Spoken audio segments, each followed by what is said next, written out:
What's up, Wadadli friends and family? Welcome back to the channel. And as usual, thank you for all the support.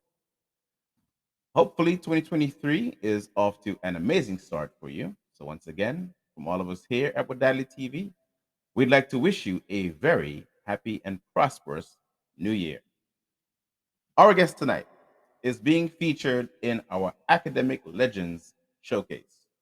So, from Old Road St. Mary's, Antigua, aka Round South, she has spent over 40 years as an educator in Antigua and Barbuda for a little bit, but mostly in Canada.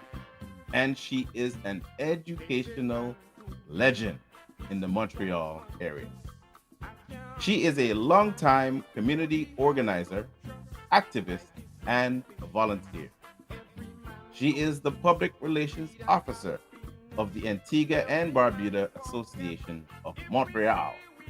And she is the recent recipient of the Lifetime Achievement Award by the Montreal Community Cares Association, being recently featured on the Montreal Global News Network morning show.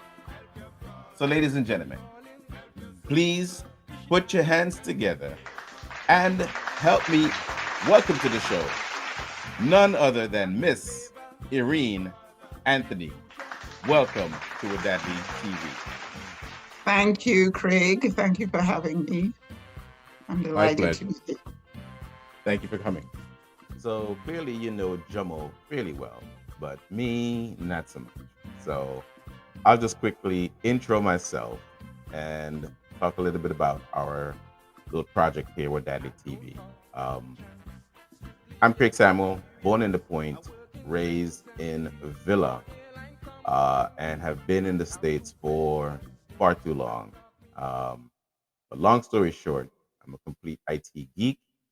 I've been in IT industry almost 30 years. And so this little project with Daddy TV is yet another one of my geeky ideas to celebrate, showcase, highlight the great, amazing, talented Antiguan folks who are high achieving, who are doing great things, who are in positions of power, who are great sports people, just to tell the story of Antigua and Antiguans, those who have done things, those who are doing things, and the next generation who will do things. So that's me.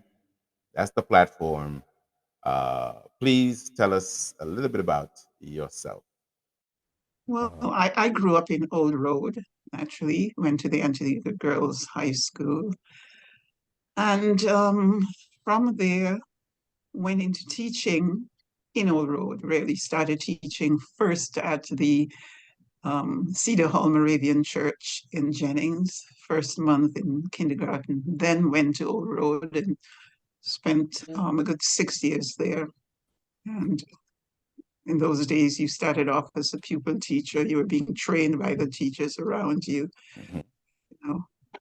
Um, and there's where my career began. That's what I wanted to do as a teenager. That's what I wanted to do. I wanted to teach. I had role models in school, teachers whom I admire and who were kind, like Kathleen Flax, Ruth Kelsick. I had a French teacher from, I think she was from Guyana, Mrs. Thompson. Yeah, but lots of good teachers at high school. Talk to me about the transition of going from teaching in Old Road, where you're a resident, you're a member of the community, to teaching in Canada. What was the change like? What was the culture shock in terms of the children and the culture itself Was a as a teacher? culture shock because I certainly was teaching in a Black community and I was thrust into the mainstream community, the white community. So that itself was um, a challenge to cope with. Fortunately, my very first full-time job was in a school where um, 80 to 90% of the children were Black. And so I felt so much at home with those children in the community in which I still go to church. It's a community where the Blacks lived, where most of the railroad reporters lived, the families lived. That's below the tracks, as they would say. And Mm. it, you know, I got used to it after a time. If you are doing well in your schools, you're teaching well, you get promoted here, you get promoted there. So I adjusted. Um, my aim was just to be the best teacher that I could be and to make sure that students could achieve at their highest level. That's what I aimed for. Now, Montreal is a French municipality. Yes. Um, did so many of the students of um, French Caribbean descent, or are they just is the language a difficulty for some of them in Very terms much of so. Very assimilated into Montreal society? not for those so much of French descent, but for the English speaking students, because of the language laws in Quebec, there's a political dimension here where if you were not, um, if you didn't go to school in Quebec before 76, your children had to go to French school. And so that posed some Mm. difficulties for a lot of our West Indian students whose parents couldn't speak French, who had difficulties throughout school with coping with the language. And educators in the Black community had to set up systems or programs where students could be helped after school on Mm. Saturdays. And that's where the Black Board of Educators um, had its inception. It's really to help those kids who were struggling to make sure they could get over that finish line, help them throughout the summer, still exist now. They continue to help students during the summer to make sure that they could finish their high school, to go on to CJEP for those who were missing a course also. And they still offer the summer program for the elementary students. So our students have always needed the extra help to make sure that they pushed forward. And yet there are a number of our students who excel, who are doing extremely well in school. Mm. But too many um, have failed in the system.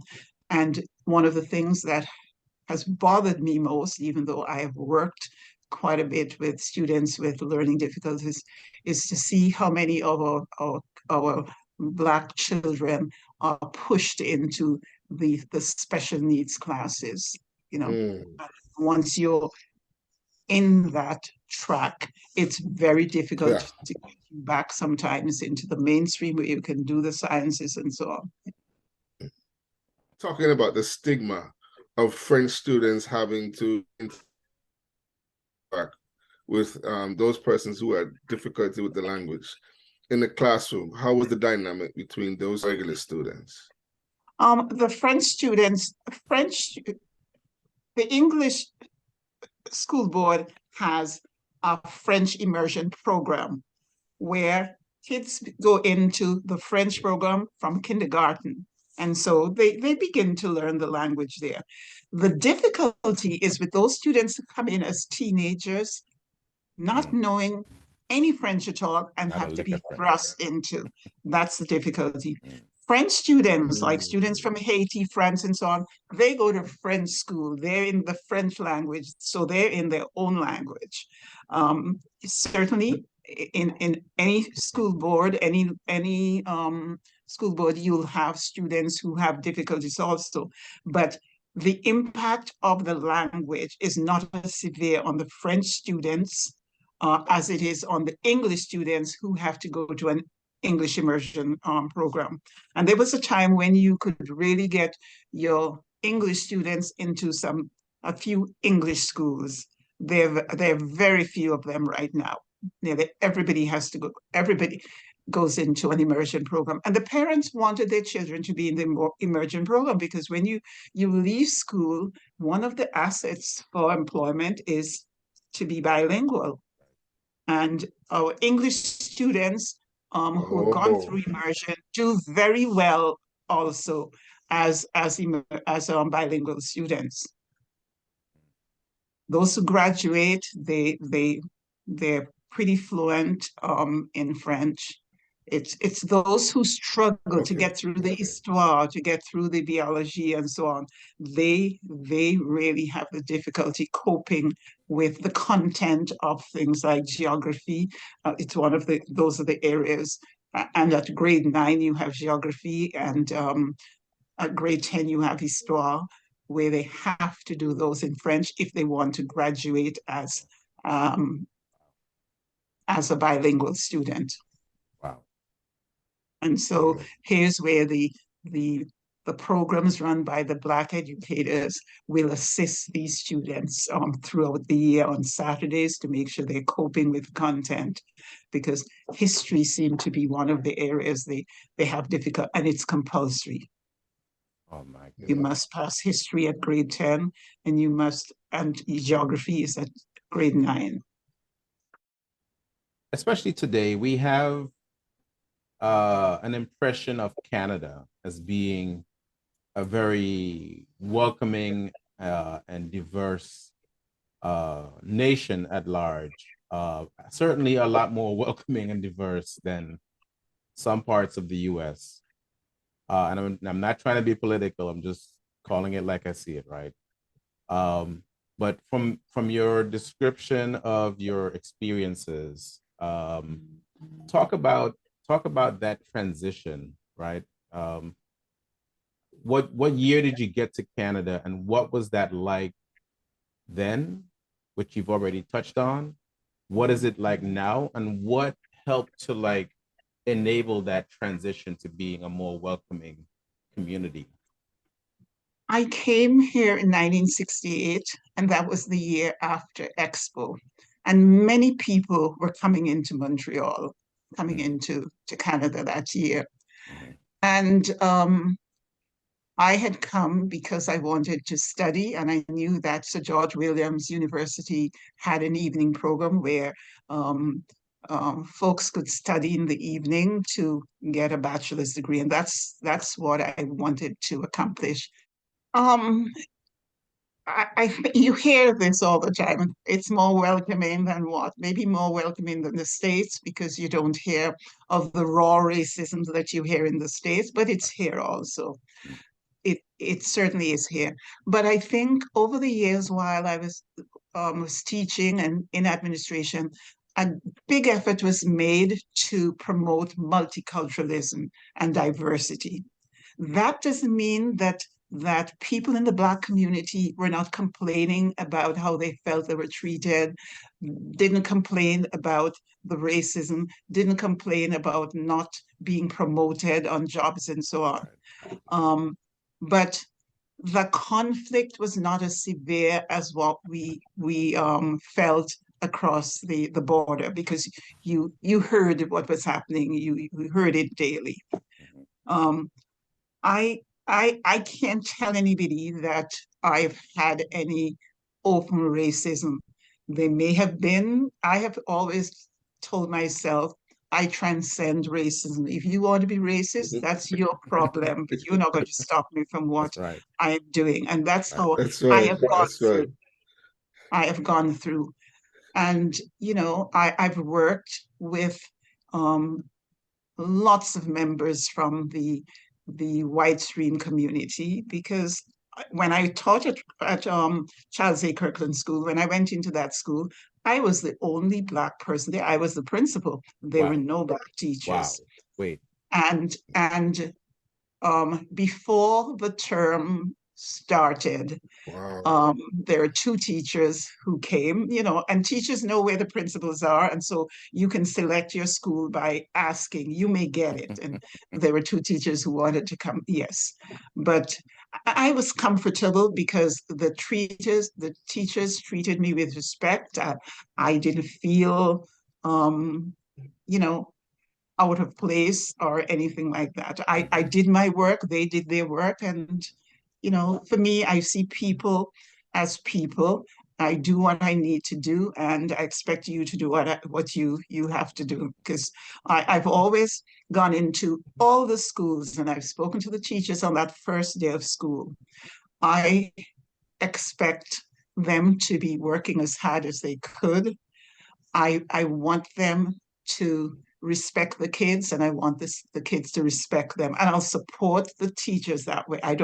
I'm still one of those maybe old-fashioned one. I can't tolerate disrespect and so on, and so the consequences go in for me, because I want to be polite to, to to kids, and I think they see it. They know I'm firm, but at the same time, I think I get the feedback that I've been fair, despite the fact that students may feel that I've been firm. But I get a lot of validation from the parents around me and the parents who come in terms of what I do for all the schools I've worked for.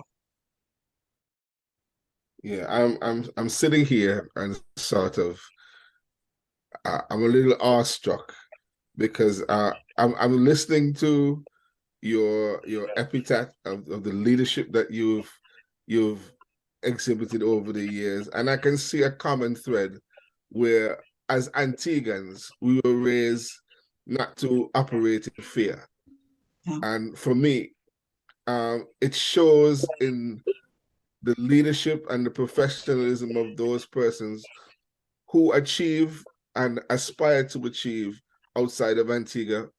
We do well because we set out to do something, and we don't look at the other issues or the other Challenges. ulterior motives. Mm. Mm-hmm. We are just set out to be successful. And Mm-hmm. I don't know who came up with each endeavoring, all achieving, but it applies so much to all Yes. the stories that we see and all the professionals that we have encountered so far, that as Antiguans, we're not bred to be fearful. No. And No. that's why I am so proud of you as an educator and as a leader in the Canadian community. I believe that you've left your mark and you continue to leave your mark in that society. And I just want to say I'm honored to even know you. I've known you all my life, and Yeah. still, just hearing your story is very encouraging, and I felt like I was in a church service, I and credit I my just want to. parents. I credit my parents, though, Jomo, for the foundation that I've had because they've been ordinary people. But and I credit my father because you don't push him around. No, no, And I never so, said it. and my mother was still a more gentle person, but still with the respect. And Oh so yes, you're not growing up living a life of fear yes, or intimidation. So you respect other people, and I think what you put out comes back. You have to Mm. be firm, but yeah. I thank them for the foundation that they laid in terms of hard work. Two people who worked hard, and I could see this, and you can't but strive to do the best that you can, all the times that you can. Tell us some more about your family, especially your kids. We've got a pretty good read on your professional career and some of your accomplishments. I understand that Joel is your son, and he was a former NBA player, I believe, with Miami. Yes, Tell us yes. about that. I guess maybe I want to talk about the night he got into the NBA, but that night is like the culmination of a lot of nights and a lot of days and a lot of work, getting up, training, and so on. Were you the one in his ear instilling that That work ethic into him? I think I did. Yeah, he's always told people, it's not easy to have a mother as a principal. And he said this a couple of times since he's grown, you know. I said, didn't realize that that's how you felt. The day he was drafted, it was a strange day for me Oh. because my sister was visiting and I had taken her to the hospital. Uh-oh. And so you had to turn your phones off. So I knew he had something. He was supposed to be meeting with someone that day. And I didn't get home until around 4 o'clock, and I dropped my sister at home. And I didn't come into the house. I went straight down to the church because I had a meeting. And it's probably the time when I was chair of the board or something. Mm. So I didn't come in. And when I got home after 9 o'clock, that was when I found out he'd been waiting for us he'd been trying to reach us all day and couldn't Oh. get to tell us. Oh. Oh, And and even when he called and he got my sister, I was not here. And not until after 9 that evening that Oh, I man. got the news, So and I, it was not like the typical scene where we see the family in the living room sitting by the TV with the phone clenched in their yeah, fists we were waiting. we were on the phone because I don't think we were watching any TV at that time. Oh It was just my. talking to him. Uh-huh. And I think may have had his coach come on, you Mm-hmm. know, but Mm-hmm. it was just, for me, it was an overwhelming event those first few weeks because, Mm-hmm. as I said to Joel, I lost my identity. I'm no longer Erene Anthony. It's Joel's mom. Joe's mom. That's how I'm introduced wherever I go to an event. I'm introduced as Joel's mom. Right. They still do. They still do. But I understand it now. But at first, it just was so overwhelming. And I couldn't cope with all the publicity. And I didn't understand the hype around sports, Mm. and at the level of the NBA. I didn't quite understand it. I knew ahead of time that he was probably going to be able to play professionally the year before, but I didn't tell him. I heard from one of his coach, but I didn't tell Joel because I figured I didn't want anything to get to his head. I just wanted him to continue. He had an extra year when he was redshirted. I would have liked him to do a course in education. I was telling him, do a course in education. You might be able to teach. In that's case right. basketball doesn't work out, right? Yeah, Oh but yeah. my. but it, I I've remember. been blessed, and he's been blessed with this. This career has been a blessing for him. Well, good for him. Congratulations to him. Yeah, and now Representing Antigua and Barbuda in the yeah, NBA. I remember when he was going to UNLV, and we had met up in Antigua briefly, and uh-huh. we were driving around, and he said, "I better get this NBA thing right because." And he did mention a part about the teaching. He said, "It looks like he didn't do this. He might have to teach." So I said, "You know what? You're a strong guy." And I looked at him physically. I recognized that there weren't that many people in the NBA that could handle him physically, even when he was at the college stage. So, I knew he had that excellence. I knew he had that Antiguan, that old road strength. Country boy. And boy, and most of all, I knew he had a disciplined home life, and I believe that he would have been successful, and he was Yeah, successful, and I'm glad that he got an opportunity to represent Wadadli. his family and Mhm. Antigua Yeah. at yeah, that level. And Barbuda. At that level, yes. yeah. And he did go to Barbie. When he did come down, he owes Antigua a trip. He's been trying for the longest while because at the end of every season, he was playing for Team Canada. Mhm. And so Mm. it was difficult for him. And by the time they were through, it was almost time. So he really didn't get a chance to revisit Antigua. And Oh. then after Team Canada, he went to play in South America for 2 years. And then from South America, he um, was aligned with the elite team until the team was opened here. Yeah, he was a consultant for that team until the team was opened here. So Gotcha. he's due, just trying to figure out how he can get down to Antigua. With Oh Jade, he boy. has a 6-year-old, and Hmm. I want Oh her to be boy. there when he does come. Um, Yeah. I'm hoping she can meet my grandson. He's about the same age. Yeah, yeah. uh, is Joel an only, or do you have other kids? Want to talk about Yeah. them? Well, Charlotte is an adopted. Charlotte was in our family since she was 3 days old, and really Oh, wow. raised by my mom and Florence, and then to make sure that she could um, further her education, she came here as an Hmm. early teenager, and I went through the adoption process for her because I Hmm. just felt that that would help her, and she did. She pursued a degree in um, commerce.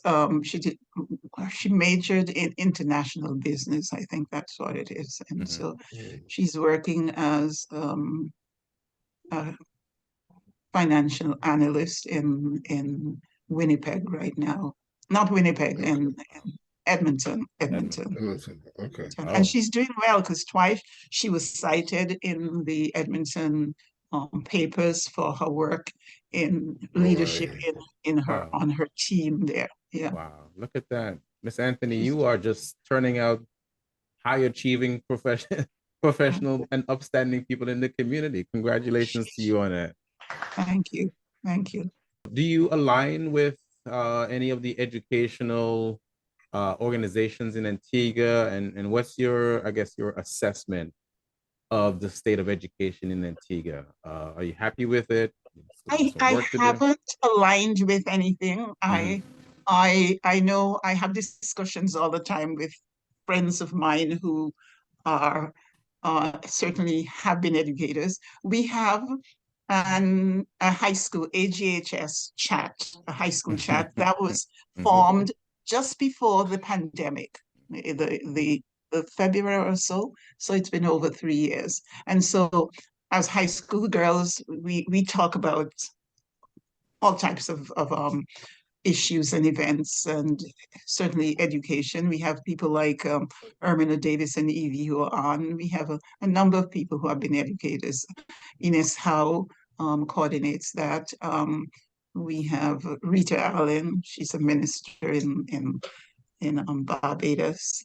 And one of the things we've done from this is to put a book together.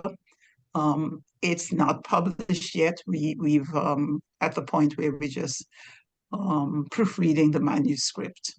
And Hmm. it's just a book based on stories, our individual stories that we put together, and that's going to be published. Should have been last spring, but it hasn't. I'm hoping that by this spring it will materialize. So that's the only kind, it's whatever is happening, you know. I'll speak. I have friends who are teachers, and so the conversation is always what's happening, and that's how I get my news about that. I'm not aligned with anyone at this point, with any association. I'm ready for more of a retirement. Well I just deserved. what I'm really involved with is it's the school in Haiti, Chemin de Millionaire um, Yeah, I was program about to there. ask you about that in terms of you know how schools go. It's all about fundraising and having the Mhm, resources to mhm, provide, Hmm. you know, what the kids need. And, you know, third world country, one of the very, very third world countries of the third world countries. Um, uh, what are some of the needs that you have, and how can people, I guess, engage with your project? Did you set up a GoFundMe or anything yet Um, that people can no, donate but to? we do have a website, Chemin de Millionaire, and it has a donation section so Okay. people can donate Okay. there. And we before the COVID, there were for 3 years we had a Ballon Blanc, which is an event that they hold in the summer that raise funds, and we use that funds to help to buy books and shoes or clothes for the kids. Right. Um, and a number of Haitians around the globe will send us funds because the vice president, she's very proactive, and she, they know people, and they ask, and people will help.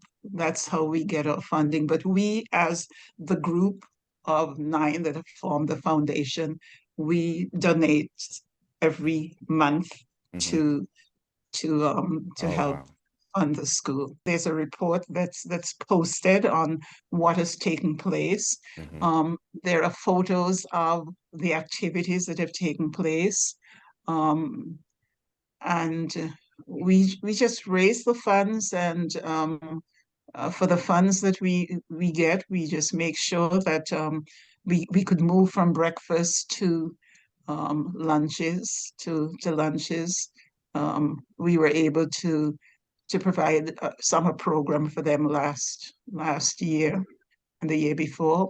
And there are Mm. 3 youngsters. There are a couple of them who were sent to a vocational program after they left grade 6. If they weren't going to go on to school, there's a vocational program that's the school is now affiliated with, so that youngsters can go on to do either cooking or baking or some sort of vocational program.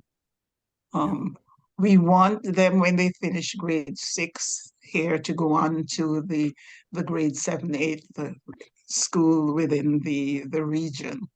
Mm-hmm. But it's Okay. really in the far regions of Cap Haitien. So when you go to Port-au-Prince, you have to take a helicopter to get there. Oh, my goodness. Oh, wow. They're in the bush. Yeah. When Wow. I arrived there in Wow. 2017, there was the school was there, not a drop of water on the Oh, school my goodness. premises, no water, nothing. Wow. Mm. That was Mm. just so sad. And I was close to tears because the kids, I had with me a bag of candies, and usually I think it's on the website, or I was giving them candies. It was recess time. And fortunately, I had a lot of shoes. Somebody had given me running shoes. And so we made sure that they got running shoes. And the kids who you could actually see needed shoes right away, to make sure they got the shoes first. And when I came back, I said to the others, we've got to make sure that they get water there every day. And we arranged to set up a big jug so that they could get water, and also to give them breakfast Oh, a wow. couple of days a week, because you could Kudos. see from the eyes some of them had not The eaten. hunger. Good. Oh, my Oh, goodness. Wow. We have a nurse Mm. who um, was attached to the school, because the one of the vice chair of the group is really a nurse also, and she had been going to Haiti for years um, to do some work in communities there, and so she has the connections, and this nurse that comes to the school 3 times a year, check the kids, and they're able to get some medicine to take down, like vitamins and so on. So you can give them right away. She checks, she can tell whether they're malnourished or not, and Mm. the parents come by and get their vitamins, and she'll give them something right there. If she finds it's a child who needs it right away. Yeah. So that's happening. That's happening, and it's progressing. They're now they tried to do a garden so that they could have their own, they grow some of the things they could use. And mm. now, Mm. Oh, and there was enough man. land, they're now having some goats that have kids now. Ah, good. Yes, Wow. so it's That's moving. good. That's moving. I am so glad we had this conversation. You are exactly the kind of people and person that we want to talk to and highlight and just kind of celebrate and raise awareness to just the amazing human being that you are and the amazing work that you are doing for Thank you. humanity. Thank you. Thank you. Thank you so much. We should probably wrap up, and I want to end on a happy note. Unless Jomo, did you want to dig in a little bit more on the previous topic? I just want to say that, I know that, God has his people everywhere. And I can tell that you without you and your organization, some of those children would be in dire straits. And I really, really, from the bottom of my heart, really appreciate what you do. Yes. And there are a lot of people who talk and a lot of people who act. And I like the fact that you've acted on your passion for education. And you've been able to reach people as far as Haiti. That's incredible. That's incredible. We are 10 days away from Christmas. And again, kudos and an amazing background you have, the virtual background. Oh, thank you. I thought to put it up last night. I had something else and I changed it. Okay, for the season. I love it. I love it. What are your plans for the holidays, for Christmas, New Year's, so on? I am going to spend Christmas with Joel and his family on next Friday. And then I'm going to leave for Antigua for 2 or 3 weeks. All right. Well, we wish you a very happy holidays. Congratulations again on all of your successes and your labors of love. We appreciate you so much for all you've done for everybody. Your son, your kids you don't know, kids you adopted, kids in faraway countries. It's quite an amazing story, and we celebrate it. And continue to advocate for those who don't have a voice. And I applaud your exemplary work that you've done throughout your life to make others wiser, smarter, and to look after their well-being. Well done. Each and everything, and you have achieved. Thank you. Thank you. Absolutely. Thank you. Thank you. And you guys have a very happy holiday season also. Thank you very much for having me. God bless. Thank you. Good night. God bless. Take care. Good night. Good night. Night.